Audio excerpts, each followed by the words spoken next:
ಗುರುರ್ಬ್ರಹ್ಮ ಗುರುರ್ವಿಷ್ಣು ಗುರುರ್ದೇವೋ ಮಹೇಶ್ವರ ಗುರು ಸಾಕ್ಷಾತ್ ಪರಂ ಬ್ರಹ್ಮ ತಸ್ಮೈ ಶ್ರೀ ಗುರವೇ ನಮಃ.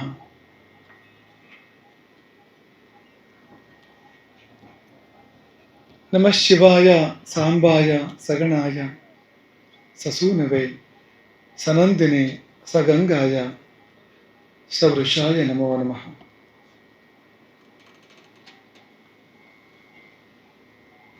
गावो में पुरतः संतु गावो में संतु पृष्ठतः गावो में हृदये नित्यं गवां मध्ये वसाम्यहम्. ಮೊತ್ತ ಮೊದಲು ಬೆಟ್ಟದ ಮೇಲೆ ಮೆರೆಯುವ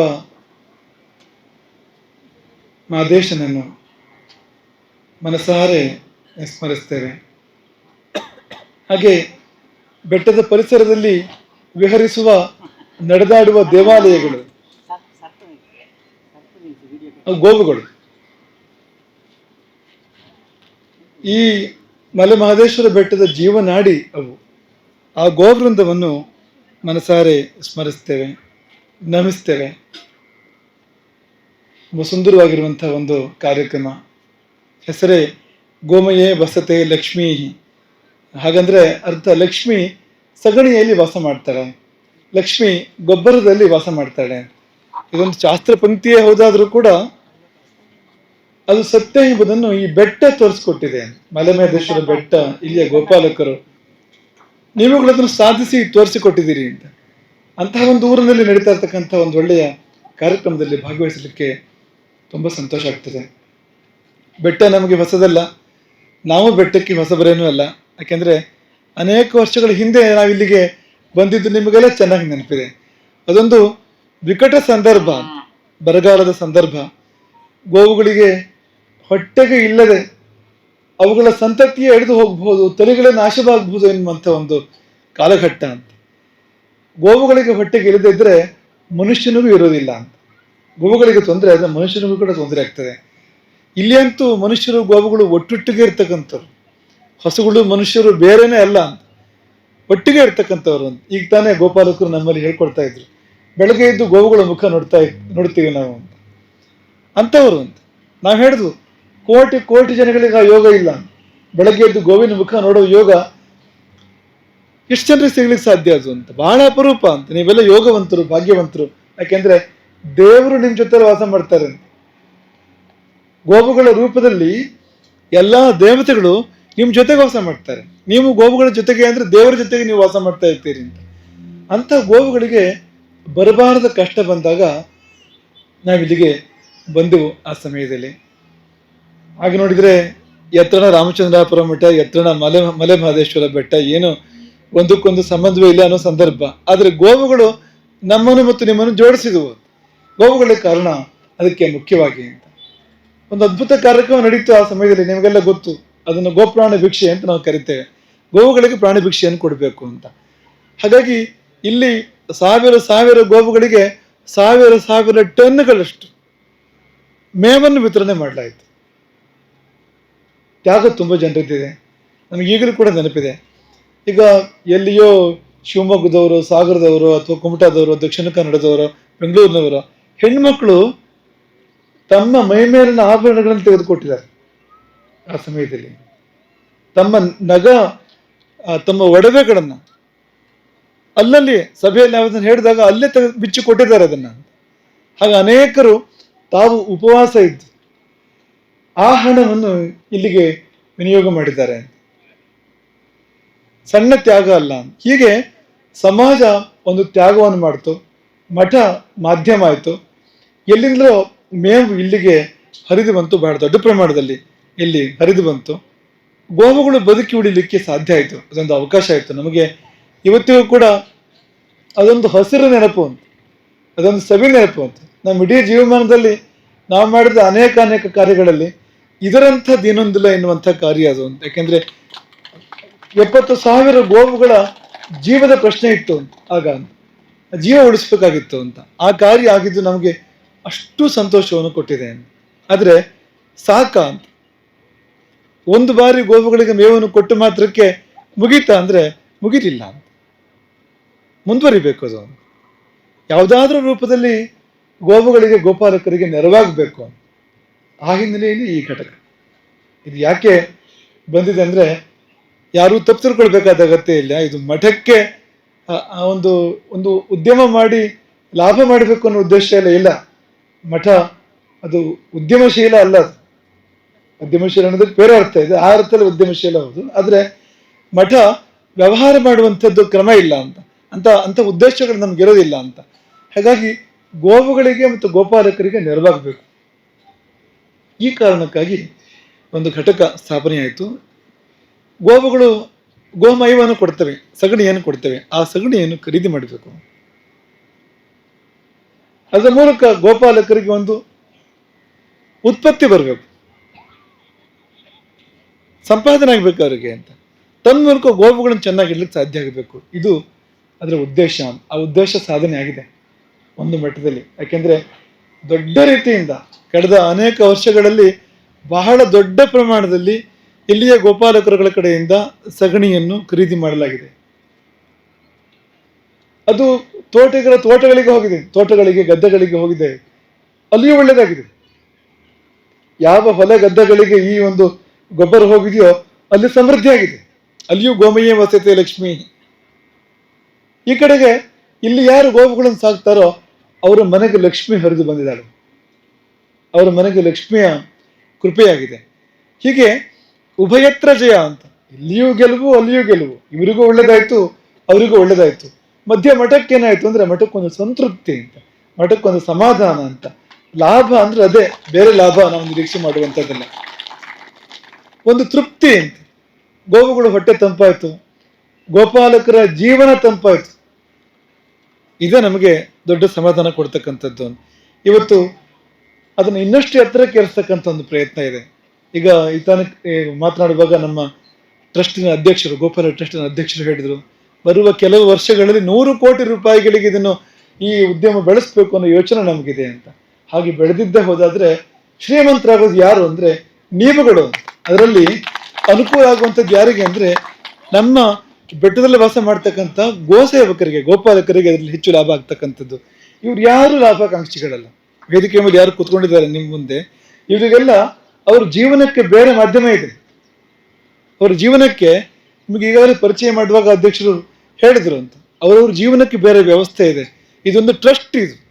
ಈ ಟ್ರಸ್ಟಿಗೊಂದು ನಿಯಮ ಇರ್ತದೆ. ನಿಯಮ ಏನು ಅಂದ್ರೆ ಟ್ರಸ್ಟಿನ ಲಾಭವನ್ನು ಟ್ರಸ್ಟಿಗಳು ಹಂಚಿಕೊಳ್ಳುವಂತಿಲ್ಲ. ಯಾವುದೇ ಟ್ರಸ್ಟಿನ ಲಾಭವನ್ನು ಟ್ರಸ್ಟಿನ ಪದಾಧಿಕಾರಿಗಳು, ಟ್ರಸ್ಟಿಗಳು ಹಂಚಿಕೊಳ್ಳುವಂತಿಲ್ಲ ಎನ್ನುವುದು ನಾವು ಮಾಡಿದ ನಿಯಮ ಅಲ್ಲ. ಅದು ಈ ದೇಶದ ಕಾನೂನು. ಅದು ನಾವು ಕಂಪನಿ ಮಾಡ್ತಾ ಇದ್ವು, ಟ್ರಸ್ಟ್ ಯಾಕೆ ಮಾಡಿದ್ವು ನಾವು ಅಂದ್ರೆ ಲಾಭದ ಅಪೇಕ್ಷೆ ಇಲ್ಲ ಅಂತ, ಹಣಕ್ಕಾಗಿ ಅಲ್ಲ ಇದು ಅಂತ.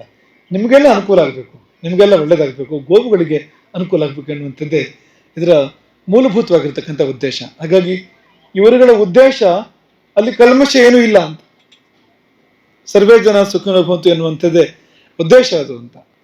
ಇವರು ತಮ್ಮ ಸಮಯ ಕೊಡ್ತಾ ಇದ್ದಾರೆ, ಶ್ರಮ ಹಾಕ್ತಾ ಇದ್ದಾರೆ, ಅದು ಒಂದು ಒಳ್ಳೆ ಕಾರ್ಯ ಮಾಡಬೇಕು ಅನ್ನೋ ಕಾರಣಕ್ಕೆ ಮಾತ್ರ ಅಂತ. ಹಾಗಾಗಿ ಇದು ಬೆಳೀತದೆ ಅನ್ನುವಂಥದ್ದು ನಮಗೆ ತುಂಬ ಒಂದು ಸಂತೋಷದ ವಿಷಯ. ಹಾಗೆ ಮತ್ತೊಮ್ಮೆ ಬಂದು ಒಮ್ಮೆ ನೋಡ್ಕೊಂಡು ಹೋಗೋಣ ಅಂತ, ನೀವೆಲ್ಲ ಹೇಗಿದ್ದೀರಾ ಅಂತ ನೋಡ್ಕೊಂಡು ಹೋಗೋಣ ಅಂತ ಬಂದು, ನೀವೆಲ್ಲ ಚೆನ್ನಾಗಿದ್ದೀರಾ ಅಂತ, ಸುಖವಾಗಿದ್ದೀರಾ ಅಂತ ನೋಡ್ಕೊಂಡು ಹೋಗೋ ಅನ್ನೋ ಕಾರಣಕ್ಕೆ, ನಿಮಗೆಲ್ಲ ಒಂದು ಆಶೀರ್ವಾದ ಮಾಡಿ ಹೋಗೋಣ ಅನ್ನೋ ಕಾರಣಕ್ಕೆ ನಾವು ಮತ್ತೊಮ್ಮೆ ಬಂದ್ವು.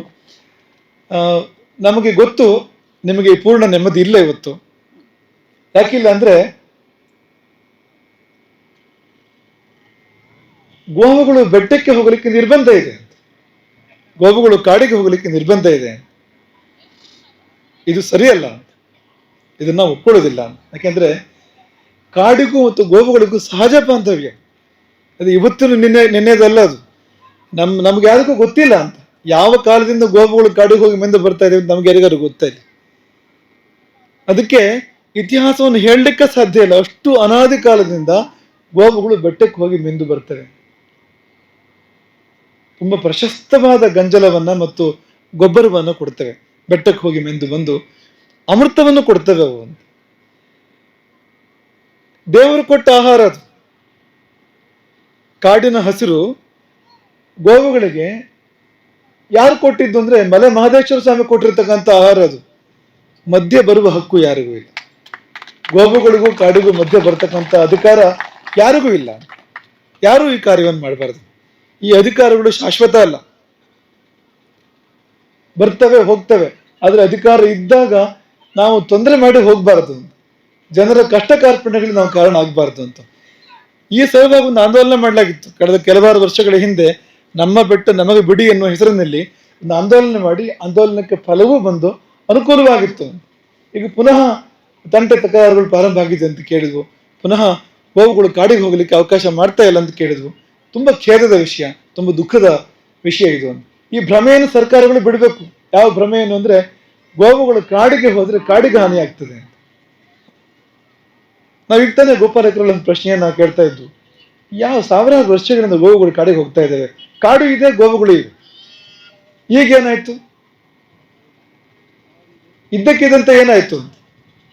ಇದು ರಾಜಕಾರಣ ಹೊರತು ಇದು ನಿಜ ಅಲ್ಲ ಅಂತ. ಗೋವುಗಳು ಕಾಡಿಗೆ ಹೋಗಿದ್ರಿಂದ ಕಾಡಿಗೆ ಲಾಭ ಆಗ್ತದೆ, ಕಾಡಿಗೆ ನಷ್ಟ ಆಗೋದಿಲ್ಲ. ಅಲ್ಲಿ ಅವು ಗಂಜಲ ಗೊಬ್ಬರಗಳನ್ನ ಕಾಡಿನಲ್ಲಿ ತ್ಯಾಗ ಮಾಡಿದ್ರೆ, ಕಾಡಿನಲ್ಲಿ ಬಿಟ್ರೆ ಸಮೃದ್ಧಿ ಆಗ್ತದೆ ಅಂತ, ಮಣ್ಣು ಫಲವತ್ತಾಗ್ತದೆ. ಮತ್ತೆ ಈಗಾಗಲೇ ನಾವು ನಿಮ್ ಜೊತೆಗೆ ಚರ್ಚೆ ಮಾಡ್ತಾ ಇದ್ದೀನಿ, ನೀವುಗಳೇ ಹೇಳಿದ್ರಿ ಅಂತ. ಅವರು ಫೈರ್ ಲೈನ್ಗಳನ್ನ ಮಾಡ್ತವೆ. ಗೋವುಗಳು ಹುಲ್ಲುಗಳನ್ನ ಮೆಂದಾಗ ಫೈರ್ ಲೈನ್ಗಳನ್ನ ಮಾಡ್ತೇವೆ. ಕಾಡುಗಿಚ್ಚು ಹಬ್ಬದಕ್ಕೆ ಅವಕಾಶ ಆಗೋದಿಲ್ಲ, ಕಾಡುಗಳು ಸುಟ್ಟು ಹೋಗೋದಕ್ಕೆ ಅವಕಾಶ ಆಗೋದಿಲ್ಲ. ನಮಗೆ ಏನು ಗೊತ್ತು? ನಾವು ಅಜ್ಞಾನಿಗಳು. ನಾವು ಎಲ್ಲೋ ಆಫೀಸ್ಗಳಲ್ಲಿ ಕೂತ್ಕೊಂಡು ಏರ್ ಕಂಡೀಷನರ್ ರೂಮ್ಗಳಲ್ಲಿ ಕೂತ್ಕೊಂಡು ತೀರ್ಮಾನ ಮಾಡೋದಲ್ಲ ಅಂತ. ಗೋವುಗಳು ಕಾಡಿಗೆ ಹೋಗಿದ್ರಿಂದ ಲಾಭ ಆಗ್ತದೆ, ನಷ್ಟ ಆಗ್ತದೆ ಅಂತ ನಮಗೇನು ಗೊತ್ತು? ಗೊತ್ತಿರೋದು ಯಾರಿಗೆ ಅಂದ್ರೆ ಒಂದು ಮಲೆ ಮಹದೇಶ್ವರ ಸ್ವಾಮಿಗೆ ಗೊತ್ತು, ಇನ್ನೊಂದು ಈ ಗೋಪಾಲಕರುಗಳಿಗೆ ಗೊತ್ತು, ಇಲ್ಲಿಯ ರೈತರುಗಳಿಗೆ ಗೊತ್ತು ಅಂತ. ಲಾಭವೋ ನಷ್ಟವೋ ಕಾಡಿಗೆ ಚೆನ್ನಾಗಿ ಗೊತ್ತು. ಗೋವುಗಳು ಎಲ್ಲಿ ಹೋದರೂ ಅಲ್ಲಿ ಒಳ್ಳೇದಾಗ್ತದೆ. ಗೋವುಗಳು ಎಲ್ಲಿ ಸಂಚಾರ ಮಾಡಿದ್ರು ಕೂಡ ಅವು ನಡೆದಾಡುವ ದೇವಾಲಯ ಆಗಿದ್ರಿಂದ ಅಲ್ಲಿಗೆ ಒಳ್ಳೇದಾಗ್ತದೆ ಹೊರತು ಕೆಟ್ಟದಾಗೋದಿಲ್ಲ ಅಂತ. ಹಾಗಾಗಿ ಸರ್ಕಾರ ತನ್ನ ಈ ಒಂದು ನೀತಿಯನ್ನು ಕೈ ಬಿಡಬೇಕಾಗ್ತದೆ ಅಂತ. ಹಾಗಾಗಿ ಒಂದು ಸಂರಕ್ಷಿತ ಅರಣ್ಯ, ಒಂದು ಗೋ ಸಂರಕ್ಷಿತ ಅರಣ್ಯ ಇಲ್ಲಿ ಆಗ್ಬೇಕಾಗ್ತದೆ. ಅಂಥದ್ದೊಂದು ನಿರ್ಧಾರವನ್ನು ಸರ್ಕಾರ ಮಾಡ್ಬೇಕಾಗ್ತದೆ. ಒಂದು 4-5 ಹುಲಿಗಳ ಸಲುವಾಗಿ 1,20,000 ಗೋವುಗಳನ್ನು ಬಲಿ ಕೊಡುವಂಥದ್ದು ಅದು ವಿವೇಕ ಅಂತ ಹೇಳ್ಸ್ಕೊಳ್ಳೋದಿಲ್ಲ. 4-5 ಜೀವಗಳ ಸಲುವಾಗಿ 1,20,000 ಜೀವಗಳನ್ನು ಬಲಿ ಕೊಡ್ತಾರ. ಎಂತ ಅಸಂಬದ್ಧ ಇದು. ಮತ್ತೆ ಇಷ್ಟಕ್ಕೂ ಯಾವ ಹುಲಿಯೂ ಕೂಡ ಗೋವು ಕಾಡಿಗೆ ಬರೋದನ್ನು ಬೇಡ ಅಂತ ಹೇಳೋದಿಲ್ಲ ಅಂತ. ಯಾವತ್ತೂ ಹುಲಿ ಹೇಳಿಲ್ಲ, ಹುಲಿನ ಒಂದು ಮಾತು ಕೇಳಲಿ ಅಂತ, ಗೋವುಗಳು ಬರ್ಬೇಕೋ ಬೇಡ ಅಂತ. ಹುಲಿ ಏನ್ ಹೇಳ್ತದೆ ಅಂತ ಕೇಳಲಿ. ಎಂತ ಅಸಂಬದ್ಧ ನೋಡಿ ಇದು. ನಿಜವಾಗಿ ಕಾಡಿನ ಹುಲಿಗಳಿಂದ ಯಾವ ಅಪಾಯವೂ ಇಲ್ಲ, ಈ ನಾಡಿನ ಹುಲಿಗಳಿಂದ ಬಹಳಷ್ಟು ಅಪಾಯ ಇದೆ.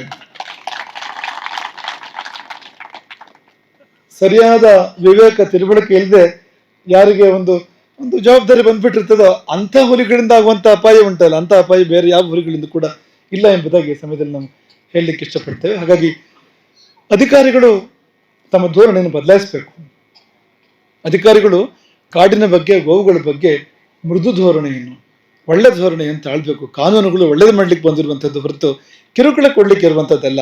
ಹಾಗಾಗಿ ಕಾನೂನು ಜನಹಿತವನ್ನು ಬಂದಾಗ ಜನಹಿತಕ್ಕೆ ಬೆಲೆ ಕೊಡ್ಬೇಕಾಗ್ತದೆ ಹೊರತು ಕಾನೂನಿಗಲ್ಲ ಅಂತ. ಹಾಗಾಗಿ ಕಾನೂನನ್ನು ಬದಲಾಯಿಸಿ, ಕಾನೂನಿಗೆ ತಿದ್ದುಪಡಿ ಮಾಡಿ. ಆದ್ರೆ ಗೋವುಗಳು ಮತ್ತು ಕಾಡಿನ ಮಧ್ಯೆ ಗೋಡೆ ಆಗಬೇಡಿ. ಗೋವುಗಳು ಮತ್ತು ಕಾಡಿನ ಮಧ್ಯೆ ನೀವು ಅಡ್ಡ ಬರಬೇಡಿ. ಅವುಗಳ ಪಾಡಿ ಗೋವುಗಳು ಕಾಡಿಗೆ ಹೋಗಿ ಮೆಂದು ಬರಲಿ ಅಂತ. ಒಂದು ವೇಳೆ ಹಾಗಾಗದೇ ಇದ್ದಾಗ ಅದು ಬಹಳ ದುರ್ಭರ ಆಗ್ತದೆ. ರೈತನ ಪಾಲಿಗೆ ಆ ಗೋವುಗಳನ್ನು ಸಾಕುವಂಥದ್ದು ಎನ್ನುವಂಥದ್ದು ಅಸಾಧ್ಯತೆ ಮಾತಾಗ್ತದೆ. ಅಭ್ಯಾಸ ಇಲ್ಲ ಇಲ್ಲಿ ರೈತರುಗಳಿಗೆ. ಎಲ್ಲಿಂದ ಏನ್ ತಂದು ಸಾಕ್ತಾರೆ ಗೋವುಗಳನ್ನ ರೈತರುಗಳು? ಅಂತ ಕಷ್ಟವನ್ನ ರೈತರುಗಳಿಗೆ ಯಾವ ಅಧಿಕಾರಿಗಳು ಕೂಡ ಕೊಡಬಾರದು. ಸರ್ಕಾರ ಈ ಕಡೆಗೆ ಗಮನ ಹರಿಸಬೇಕು ಎಂಬುದಾಗಿ ನಮ್ಮ ಬಲವಾದ ಅಪೇಕ್ಷೆ. ನಾವು ಬಂದಿದ್ದು ಈ ಘಟಕದ ಉದ್ಘಾಟನೆ ಒಂದ್ಸತಿ ವೀಕ್ಷಣೆ ಮಾಡ್ಕೊಂಡು ಹೋಗ್ಬೇಕು ಅನ್ನೋ ಕಾರಣಕ್ಕೆ ನಾವು ಬಂದಿರುವಂಥದ್ದು. ಆದ್ರೆ ಗಮನಕ್ಕೆ ಒಂದು ಈ ಸಂಗತಿಯನ್ನು ನಾವು ಇವತ್ತು ಎತ್ತಿ ಹೇಳ್ತಾ ಇದ್ದೇವೆ. ಹಾಗಾಗಿ ರೈತರಿಗೆ ಕಿರುಕುಳ ಆಗದಂತೆ ಸರ್ಕಾರ ನೋಡ್ಕೊಳ್ಬೇಕು. ಇದು ಮಠದ ಅತ್ಯಂತ ದೃಢವಾದ ಆಗ್ರಹ. ಈ ನಮ್ಮ ಧ್ವನಿಯ ಹಿಂದೆ ರೈತರ ಸಾವಿರಾರು ಲಕ್ಷಾಂತರ ಧ್ವನಿಗಳಿದಾವೆ ಎಂಬುದನ್ನು ಸರ್ಕಾರ ಅರ್ಥ ಮಾಡ್ಕೊಳ್ಬೇಕು ಎಂಬುದಾಗಿ ಈ ಸಮಯದಲ್ಲಿ ಹೇಳಿ ಅತಿ ಶೀಘ್ರದಲ್ಲಿ ಇದಕ್ಕೊಂದು ಪರಿಹಾರವನ್ನು ಕಂಡುಕೊಳ್ಳೋ ನಿಟ್ಟಿನಲ್ಲಿ ನಾವೆಲ್ಲ ಪ್ರಯತ್ನವನ್ನು ಮಾಡೋಣ. ಒಂದು ಬಾರಿ ಒಳ್ಳೆ ಸಂಗತಿ ಏನಂದ್ರೆ ಗೋಪಾಲಕರ ಸಂಘಟನೆ ಆಗ್ತಾ ಇರ್ತಕ್ಕಂಥದ್ದು ತುಂಬಾ ಒಳ್ಳೆ ಸಂಗತಿ.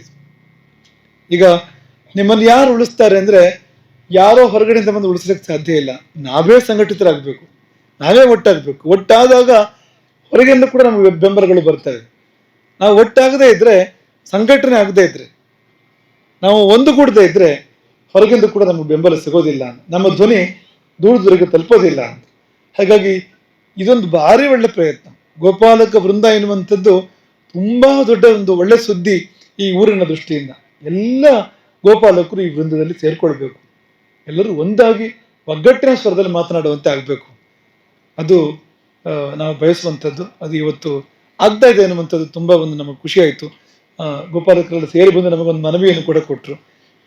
ನೀರಿನ ಬಗ್ಗೆ ಕೂಡ ಒಂದು ಮನವಿಯನ್ನು ಕೊಟ್ಟಿದ್ದಾರೆ. ನೀರಿನ ಅನುಕೂಲ ಕೂಡ ಮಾಡಿಕೊಡ್ಬೇಕು, ಇಲ್ಲಿ ಸರ್ಕಾರದ ಕಡೆಯಿಂದ ಅನುಕೂಲ ಆಗಬೇಕು ಅಂತ. ಯಾಕೆಂದರೆ ನೀರು ಸ್ವಲ್ಪ ಕಡಿಮೆ ಇರತಕ್ಕಂಥ ಪ್ರದೇಶ ಇದು. ಹಾಗಾಗಿ ಆ ಕಡೆಗೂ ಅಧಿಕಾರಿಗಳು ಗಮನ ಹರಿಸಲಿ ಎಂಬುದಾಗಿ ಈ ಸಮಯದಲ್ಲಿ ನಾವು ಅಪೇಕ್ಷೆ ಪಟ್ಟು, ಈ ಸ್ವರ್ಗಸಾರ ಎಂಬ ಗೊಬ್ಬರ ಇದೆಯಲ್ಲ, ಅದು ನಿಮ್ಮ ಬದುಕನ್ನು ಸ್ವರ್ಗವಾಗಿ ಮಾಡಲಿ ಎಂಬುದಾಗಿ ನಾವು ಅಪೇಕ್ಷೆ ಪಡ್ತೇವೆ.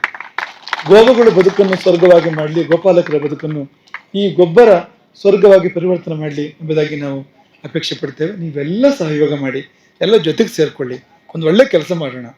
ಯಾವುದರಿಂದಾಗಿ ನಾವು ಉಳ್ಕೊಳ್ತೇವೆ, ಯಾವುದರಿಂದಾಗಿ ಗೋವುಗಳು ಉಳ್ಕೊಳ್ತೇವೆ. ನಾವುಗಳು ಮತ್ತು ಗೋವುಗಳು ಉಳ್ಕೊಳ್ತಕ್ಕಂಥದ್ದು.